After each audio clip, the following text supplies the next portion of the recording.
Patamon? Patamon? Patamon, where are you? Well, the job listing from my Otismon said Patamon would be in this dungeon here. Patamon! There you are! Oh, do I hear that?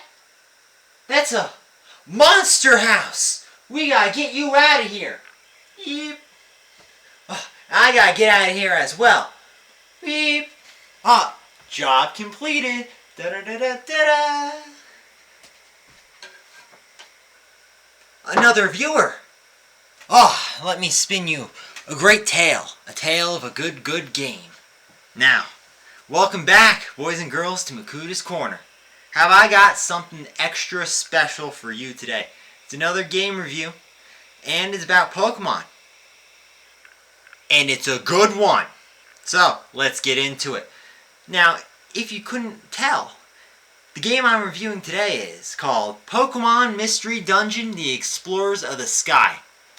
Oh boy, how have I not reviewed this already on this channel? Wow. I'm going to first start off saying that what can I say that other people have not said already? It's a good game. A good game. If you could emulate this on your computer, your DS, your Game Boy, your Nintendo Switch, your Wii U, any of those consoles, and play it on there, I would suggest you do it. Absolutely. It's a good game. It is, of course, a dungeon crawler. And there are some people that might not like it, but the story, solid. Ooh, the gameplay, solid.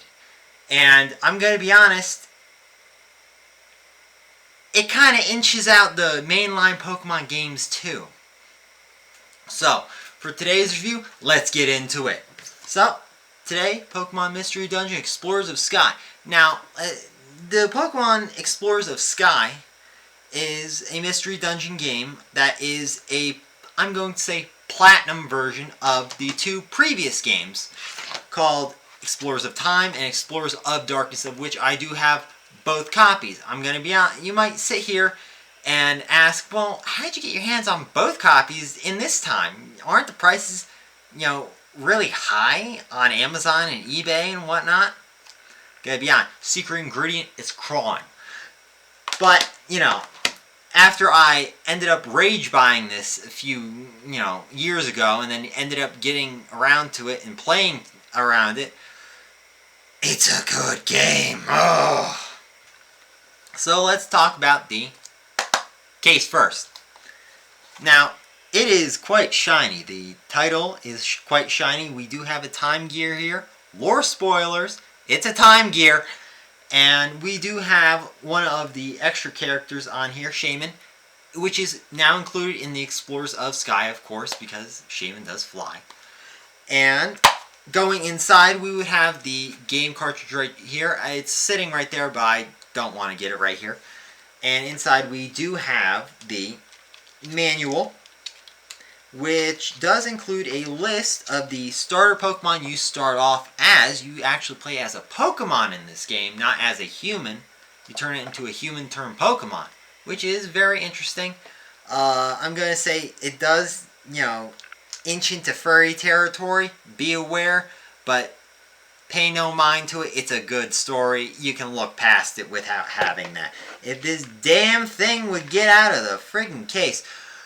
Now, I'm going to list off the new characters because in this, as it is a platinum version of the game, you do get more different starter Pokemon than the previous two, of which I'm going to be honest, I can't see much of a difference between these two games and each other in these two games. So I'm going to be honest, it's not really worth buying both. There's no real differences at all. And if you could, just buy the Sky version or emulate it. It's good. Now, our starter Pokemon here, I'm reading off the instruction manual, of which most people don't read for some reason, which is why they don't include it now. Thanks, guys, for ruining it for the rest of us, collectors. Grass types: Bulbasaur, Chikorita, Trico, and Turtwig. All Pokemon that you can start off as.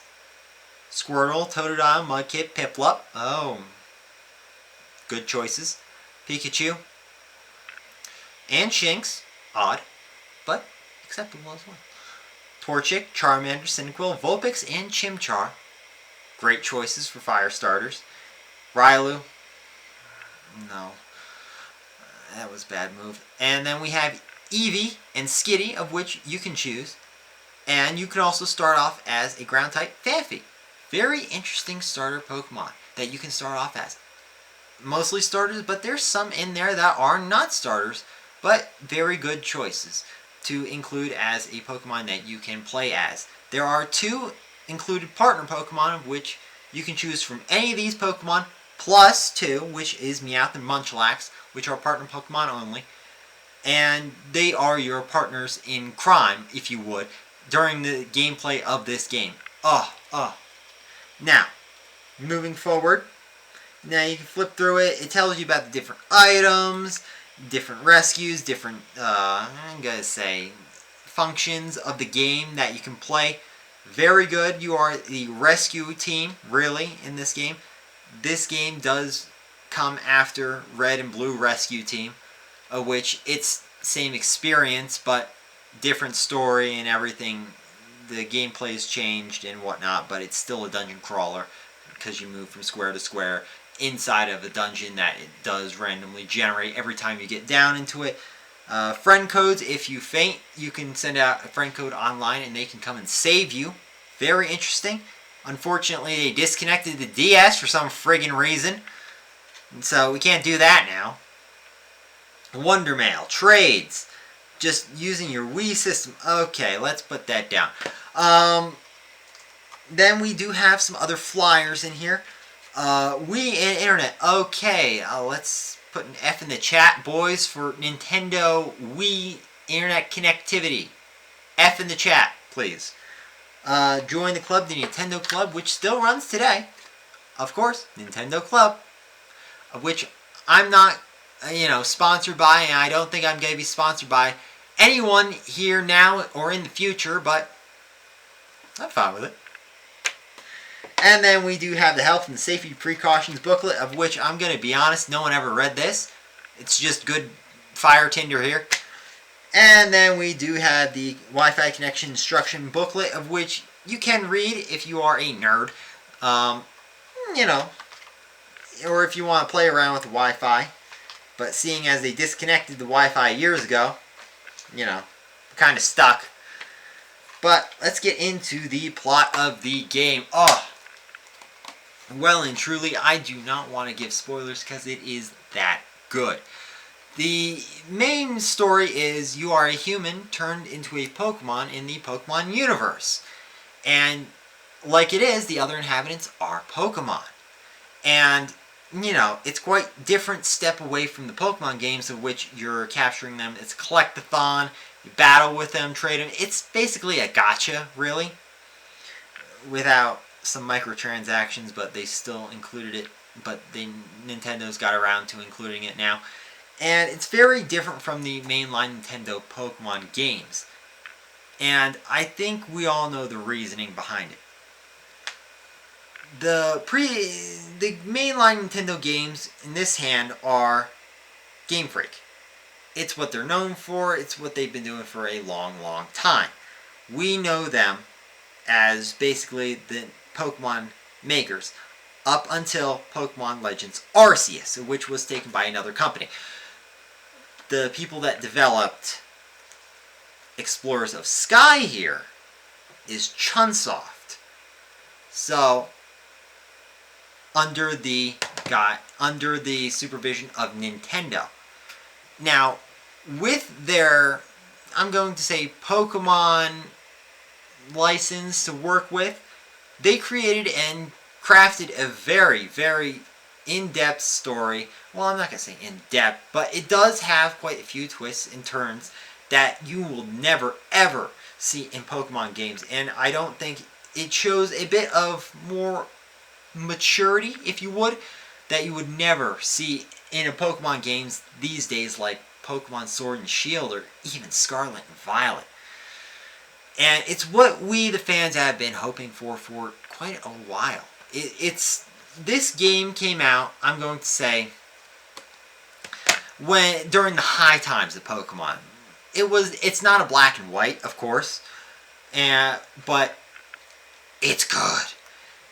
And basically, it takes you and your partner, of which you turn from a human into a Pokemon. You meet your partner, and you join a guild, if you would, to explore the different lands around this Pokemon region. And, bad things happen, twists and turns come down upon you as the character. You and your partner have to save the world. You go up against legendaries. You go up against the future. You go up against the friggin' darkness itself. What more do you fight? And then even after all of this, all of the story that is good, the ending is a twist ending. It is great. Rip my heart out. Makes me feel those feelings. Ooh, ooh, ooh. There is an after story, of which we, I'm going to say me, because I can't speak for everyone within Pokemon fandom, that I've been looking for quite a while. An after story. After the whole main plot is done, after everything's said and done, even after you save the world in the game, of course, there's a story that comes more. Your legend does not end there. And it's basically, I'm going to say, in my experience, was the same equivalent length of time to beat as the regular story. And then, Platinum version kicks in. Upgrade, boys, upgrades! In this game, they include I'm going to say, a few secret episodes. They come after you finish certain points in the story, you move through it, and they take on different characters which you play the main character as. Not your character, but a different character. And they're self-contained little stories of which, you see different aspects of the universe through their eyes. And, of course, there are a few highlights of them. Then there's some low ones. Like Bidoof, that story was not my favorite, of course. It's still okay, but wasn't my favorite. My favorite was, I'm going to agree with the majority here, In the Future of Darkness. What happens to your friends? What happens to them after they're cut off? If you play through it or know what I'm talking about, I wondered it, and it kind of wraps up their story in a nice, neat package. It's good. It ends the future story while you continue in your present story. Then also a close second was the pink team. I'm gonna say, I don't remember their friggin' names, but I know they're pink. It was okay. It was good. It's good. And after all of that, you get the inclusion of you get to explore the sky. That's good. I like that. I like climbing that mountain. With Shaman, I like that.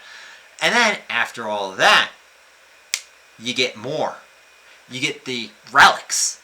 You have to go through those quests and meet and beat the different legendaries by climbing up their towers or into the recesses of the earth. The world abyss. The sky stairway. The shimmering sands. Like 6 different relics of which you have to go and find, because you are an explorer. You explore this entire world, and it's nice inclusion. It keeps you going after all of that, along with the random element of which plays into different relics and abilities that you can get off, and then you can evolve and whatnot. And also on top of that, hard dungeons. Hard dungeons. Hear me? Difficulty increase in dungeons that you can play optionally afterwards with their own rewards. I'm talking about Destiny Tower, which you meet Arceus at the top of. Arceus, in this game, hell yeah, brother! It's a very, very well put together story. Now, I'm going to say, I do have a few gripes about this game. No game is perfect. Not even Zelda, not even Pokemon, not even any game in the world. There are a few things that, hold it back. Of course, there is dungeon crawler aspect, may bother some people. They don't like the randomness aspect. At some certain point, if you evolve, the animations, there's no animations for your evolution Pokemon. It's something small, but people really like the story, like the universe, want to see their Pokemon just act out their lives. And everyone nowadays is saying, we want more, more, more. Of course, there's only so much a game can provide, time-wise, and, but we can always hope for more and wish for more, which I'm going to say is a very good reflection of the quality of the game. That being said, the reception to this game has been very odd. In my experience review, I'm going to say, when this game came out, the fans loved it.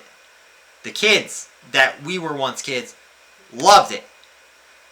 And the issue, I think, came from Nintendo. This is included in the review, and you might sit here and say, wrong, wrong, wrong, wrong, psh, psh, psh, wrong, wrong, wrong, psh, psh, and you shoot down every, thing I say. You can give some proof and expand upon what I've said. Absolutely. I might be wrong here, but this is my experience, this is my view, and this is my review. So, let's get into it. The review on the reception of the game was very, very positive from fans, and it has only gotten better as time has went on. Now, the problem came from the higher ups. IGN, suck my ass. Now, IGN gave this okay review. Fuck you. Fuck you, really. It's a good friggin' game. There's twists, there's turns, it's Pokemon, it's better, it's darker, it has more than you could ask for in a regular Pokemon game. What we say as fans is Nintendo didn't pay them off this time. And I will forever hate IGN for giving them a bad review. And a lot of the game companies say, oh, this is just a mediocre game. Shut up, shut up, shut up. It's a good game. It's a good fucking game. Shut it. It's good. We don't know it, they don't know it, and I will not respect them until they re-review that friggin' game. Re-review this. Re-review this, IGN. Come on. You got all the friggin' money in the world. That's why you're friggin' dying now. That's why game reviews are dying on these high, big corporate companies. Because you didn't review this. Because you didn't review it. And also because, you cut off Bionicle here. But, we can't change that now. Would have been better if you didn't cut off Bionicle or, rate this a bad friggin' thing. So, basically wraps up what I have to say. But, I'm going to say this, I'm probably going to get hate, flack, and I can take it. I can take it. I can take it. This is one of the very few games in my collection of which, we could sometimes sit there and daydream about them, about the future, and us playing through it as, seeing us going on in the future, making up our own stories about being in this universe. But in reality, we would think back on that and say, maybe I don't want to be in, Dead Space universe. Or maybe I don't want to be in, I don't know, some other universe like Fire Emblem or Danganronpa, or even Final Fantasy. I don't want to live in that universe because of bad things going on in that universe. This is one of the few games that I can sit here and say, yes, I would want to go in this universe. I would want to live in this universe. It's so enticing. It's so good. It makes me want to live here. I want to be in this universe because it's that good. And I'm going to be honest, others will have their own opinions on the game. There are other criticisms on the game. There are some I didn't get into, of course. I just couldn't think of it up on the spot, but that's my review. And hey, that's my review. I give it 9 time gears out of 10. 9.5 time gears out of 10. How about that? Take that, IGN. Take that to the grave. Now, this is Makuta, and I'll see you in another video. Ha ha, yeah!